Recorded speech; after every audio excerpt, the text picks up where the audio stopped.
ఇది మీకు తెలుసా? మనలో చాలా మంది నమ్మే ఒక మాట, మనిషి తుమ్మినప్పుడు గుండె ఒక్క క్షణం ఆగిపోతుంది అని. ఈ మాట మనం ఎక్కడ విన్నామో తెలియదు, ఎప్పుడు నమ్మామో తెలియదు, కానీ చిన్నప్పటి నుంచే మన మెదడులో కూర్చుంది.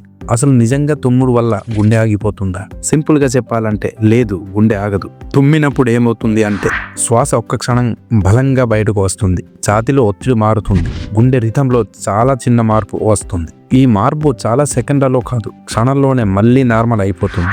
గుండె ఆగిపోతే మనిషి బతకడు, కానీ మనం రోజుకు ఎన్నిసార్లు తుమ్ముతాం, అయినా మన గుండె నిరంతరం కొట్టుకుంటూనే ఉంటుంది. ఇది ఏమని అర్థం?